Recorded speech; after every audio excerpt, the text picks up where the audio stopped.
On a crisp autumn morning in the year 1519, the sun rises over the volcanic peaks surrounding the Valley of Mexico, casting a golden light across the waters of Lake Texcoco. From the surface of the lake, a vast, white city seems to float on the water, its temples, palaces, and plazas connected by causeways and canals. This is Tenochtitlan, the capital of the Aztec Empire, a metropolis of over 200,000 souls that stands at the height of its power and wealth. Inside a typical neighborhood, smoke rises from thousands of household hearths as families prepare for an ordinary day of weaving, farming, and trade. Yet, on the eastern causeway, a strange column of metal-clad men on towering animals is marching toward the city gates. The Spanish conquistador Hernán Cortés is about to meet Emperor Moctezuma II, a collision of worlds that will, in less than 2 years, leave this lake city in ruins. For now, the people in the courtyards carry on their daily routines, completely unaware of the catastrophe that is about to sweep away their entire civilization. This reconstruction of daily life inside a family home in Tenochtitlan in the year 1519 has been created with artificial intelligence based on codices, archaeological excavations, and records of the early colonial period. To understand what it was like to live in Tenochtitlan, one must picture its unique lacustrine environment. The city is built on reclaimed land, surrounded by chinampas, the highly productive floating gardens constructed by weaving reeds together, securing them to the lakebed with willow trees, and filling the enclosures with fertile lake mud. A typical commoner's home, or calli, is situated in a residential barrio called a calpulli. The house is built on a low dirt platform faced with stone to protect the rooms from the seasonal rising of the lake. The walls are made of sundried adobe mud bricks mixed with straw, finished with a smooth coat of white lime plaster that reflects the bright valley sun. The roof is a low slope of thick thatch made from lake reeds, or tulle, supported by pine rafters brought down from the mountain forests. The house consists of a cluster of single-story rooms opening onto a shared central courtyard, where a single family group of multiple generations lives together.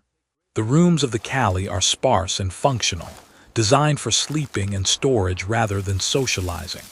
There are no glass windows or heavy wooden doors. Doorways are hung with simple woven reed mats, or petates, which let in the cool morning breeze while providing basic privacy. The floors are of packed earth, scrubbed smooth and covered with woven rush mats. In the corner of the main room sits the Tlatelolco, a small household altar decorated with clay figurines of the gods. Huitzilopochtli, the god of war and the sun, Tlaloc, the god of rain, and Chichimequotl, the goddess of maize. Every morning, the master of the house burns copal resin in a clay brazier before these images, filling the room with a sweet, pine-like smoke that is believed to carry prayers directly to the heavens. The Aztec family is organized around a strict system of gender roles and generational hierarchy, taught to children from infancy. The father is the head of the household, responsible for representing the family in the calpulli assembly, paying tribute to the state, and working the family chinampa or practicing a specialized trade. The mother is the manager of the home economy, overseeing the preparation of food, the care of the children, and the spinning and weaving of cloth. Children are raised with discipline, their chores increasing as they age. Boys learn to fetch firewood, carry water, and handle the wooden digging stick, or codel, while girls learn to grind maize on the stone metate, cook tortillas, and weave on the backstrap loom. Disobedience is punished harshly, with parents holding children over smoking chili peppers to teach them obedience and respect. Daily life begins before dawn at the sound of conch shells blown by priests from the summits of the Great Pyramid temples, echoing across the lake. The family rises from their sleeping mats of woven reed, which are rolled up and stored against the wall to clear the floor space. Washing is a daily necessity. The Aztecs are a clean people who bathe regularly in the lake or in the temazcal, a dome-shaped sweat bath attached to the courtyard. They wash their hands and faces using the crushed roots of the soap plant, or calpulli, which creates a rich lather. After washing, the family gathers around the household hearth, which is formed by 3 stones placed in the center of the kitchen room, representing the ancient fire god Tlatelolco. Hygiene and spiritual purity are deeply connected in Aztec culture, and this is best illustrated by the temazcal, the sweat bath that is a common feature in many residential courtyards. The temazcal is a small, low-domed structure built of stone and plaster, with a narrow opening that requires one to crawl inside. A fire is lit in an adjoining furnace to heat the stone walls of the chamber. Once the stones are hot, water is thrown onto them to produce a dense, aromatic steam. The bather reclines on the floor in the dark, warm space, using a bundle of maize leaves or medicinal herbs to gently beat the skin, stimulating circulation and opening the pores. The bath is used not only for daily washing, but also as a sacred space for healing, childbirth, and spiritual purification. After sweating, the bather crawls out and is splashed with cool water, a ritual that the Aztecs believe balances the hot and cold forces within the body, warding off disease and maintaining harmony with the gods. The morning meal is simple, centered around the crop that sustains Mesoamerican civilization: maize. The preparation of maize is a labor-intensive task that begins the night before, when the women boil the kernels in water mixed with lime or wood ash, a process called nixtamalization that softens the hulls and releases the nutrients. In the morning, the mother kneels before the volcanic stone metate, grinding the softened corn into a smooth, yellow dough called nixtli. She shapes the dough into flat, round discs between her palms, slapping them back and forth with a rhythmic sound, before cooking them on a clay griddle, or calpulli, over the hearth fire. These tortillas, or telpochcalli, are eaten warm, wrapped around black beans seasoned with wild onions, squash blossoms, and fiery red chilies. Beside tortillas, the diet relies heavily on the rich resources of the lake system. The family eats amaranth porridge, boiled squash, and stews thickened with maize dough. From the shallow waters of Lake Texcoco, they gather frogs, small fish, freshwater shrimp, and a high-protein green algae called tecuitlatl, which is dried and pressed into cakes that taste of cheese and salt. They also collect ahuatl, the eggs of water boatman insects, which are toasted and eaten as a delicacy. Meat is rare for commoners, reserved for feast days and religious celebrations. On these occasions, the family might eat a stew of domestic turkey, or tatelolco, or the meat of a hairless dog, the itzcuintli, raised in the courtyard. Cacao, brought from the tropical lowlands, is a luxury currency reserved for the nobility, and the commoners drink instead water sweetened with honey or a fermented agave drink called octli, which is restricted to the elderly. After the morning meal, the members of the household depart for their daily work. The men walk out to the chinampas, stepping across wooden footbridges that span the canals. They spend the morning dredging fertile mud from the canal bottom using long wooden scoops, spreading it over the garden beds to nourish the crops of maize, beans, tomatoes, and chilies. Others paddle slender dugout canoes made from single cedar trunks, loaded with produce to be sold at the great market of Tlatelolco. Some men are specialized artisans, featherworkers, lapidaries, or potters, who labor in workshops within the calpulli, producing goods that will be traded for obsidian tools, salt, or cotton from distant provinces. For those whose work takes them beyond the chinampas, the destination is the market of Tlatelolco, the economic heart of the valley.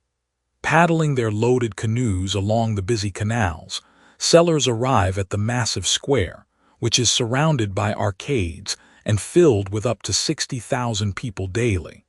The market is organized into strict rows by product: obsidian blades, clay pottery, dyed textiles, wild game, and medicinal herbs. The Pochteka, the elite long-distance merchants who travel to the ends of the empire, oversee the trade of precious luxury items like jade, turquoise, and jaguar skins. Transactions are made not with coins, but through barter or using standardized currencies. Cacao beans, small copper axes, and standard cotton mantles called quachli.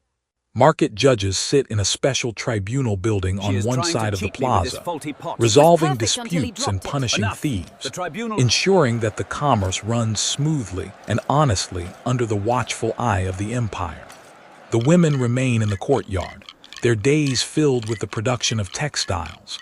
Agave fibers harvested from the spikes of the maguey plant are scraped, dried, and spun using clay spindle whorls to produce a coarse, durable thread. The women weave this thread on a backstrap loom, one end tied to a post or tree in the courtyard and the other wrapped around the weaver's waist. They produce long, narrow strips of cloth that are sewn together to make clothing, blankets, and tribute mantles. Cotton, which must be imported from the warm southern lowlands, is a precious material that only the wealthier commoners can afford, and its use is strictly regulated by sumptuary laws. Any commoner found wearing clothing decorated with noble designs or made of fine cotton is subject to severe punishment. Aztec clothing is practical and reflects the rank and achievements of the wearer. Commoner men wear a simple loincloth or maxtlatl and a rectangular cloak called a tilmatli, made of coarse agave fiber and tied over the right shoulder. The cloak serves as clothing during the day and as a blanket at night. Women wear a long, ankle-length skirt called a cuitle, held in place by a woven sash, and a loose, sleeveless blouse known as a huipil, often embroidered around the neck with simple geometric patterns.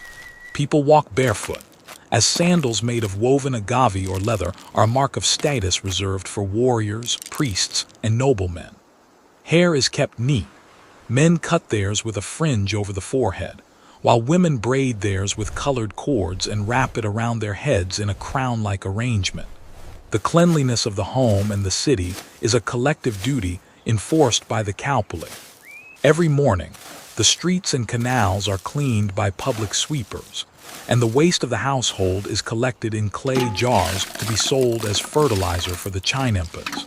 The canals are kept clear of weeds and silt to allow the passage of canoes, which are the main form of transport in a city with no draft animals or wheeled vehicles. Clean drinking water is brought to the residential areas from the springs of Chapultepec through a massive double aqueduct made of stone and mortar, which runs along the western causeway. Water carriers fill large clay jars at the public fountains, carrying them on their backs supported by tumplines across their foreheads, delivering fresh water directly to the courtyards for a small fee. In the afternoon, when the sun is at its height, the family returns to the courtyard for a period of rest. The women prepare the afternoon meal, which is similar to the morning breakfast but may include tamales filled with beans and chili, wrapped in corn husks and steamed in large clay pots. The children play in the dust of the courtyard with simple toys, clay whistles, miniature bows, or spinning tops, while the older men discuss the news of the empire. The conversation often turns to the tribute that the calpulli must deliver to the tax collectors of the emperor. This tribute includes bundles of cotton mantles, bags of maize and beans, and obsidian blades, collected from every household to support the state and the constant wars of expansion. As children grow into adolescence, their education becomes a formal responsibility managed by the state. Around the age of 12 or 15, all Aztec boys and girls are sent to school, a system of universal public education that is unique in the ancient world. The children of commoners are sent to the telpochcalli, the house of youth, located in their calpulli.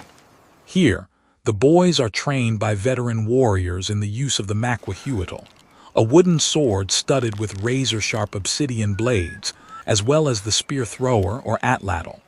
They also perform public works, clearing canals and building causeways, while learning the history, moral codes, and religious songs of their people.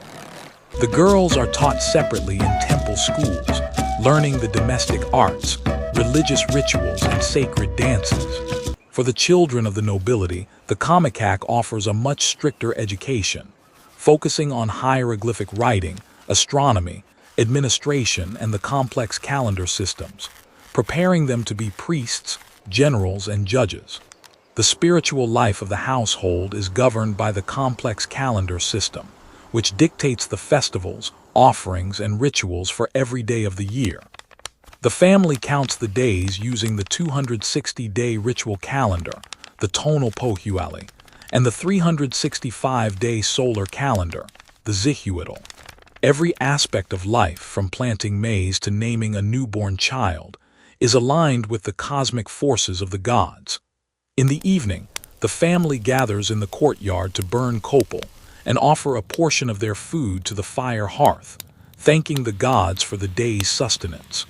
They live in a world of constant spiritual negotiation, where the failure to make proper offerings could anger the gods, causing droughts, earthquakes, or the failure of the sun to rise. As the sun begins to set behind the western mountains, the waters of Lake Texcoco turn deep orange and purple. The canoes disappear from the canals, and the markets fall silent. The family returns to the rooms of the calli, lighting small torches made of resinous pine wood, or ako, which burn with a bright, smoky flame. The women finish their spinning by the light of the fire, while the father tells stories of the ancient ancestors who wandered the deserts before founding this lake city. The children listen, their eyes wide in the firelight, wrapped in their agave cloaks on the reed mats. Outside, the night is dark and silent, broken only by the cry of lake birds and the distant sound of temple drums. The winter of 1519 was the final season of the old world of Tenochtitlan. Within a few days of Cortes's arrival in November, Emperor Moctezuma II was placed under house arrest in his own palace, and the delicate balance of Aztec power began to shatter. The following year, a smallpox epidemic brought by the Spaniards swept through the crowded city, claiming the lives of nearly half the population, including Moctezuma's successor, Tlatelolco. In May of 1521, Cortes returned with a massive army of Spanish soldiers and indigenous allies, launching a brutal 80-day siege that cut off the city's water and food supply. The causeways were broken, the canals filled with rubble, and the adobe houses systematically leveled to create open battlefields.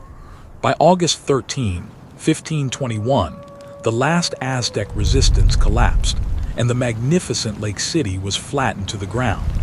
The canals that once carried the dugout canoes of Tenochtitlan have long since been drained and paved over, replaced by the sprawling concrete of modern Mexico City. The adobe walls of the calpulli homes have dissolved back into the clay of the valley floor, buried beneath centuries of colonial and modern architecture. Yet, in the southern district of Xochimilco, the chinampas still survive, their willow trees anchoring the soil as they did 5 centuries ago, and the sound of tortillas being slapped between palms still echoes in the kitchens of the valley. Each time those ancient paths are walked, the domestic civilization of the Aztecs returns to the light, a reminder of a city of water and plaster that once stood at the center of a vanished world.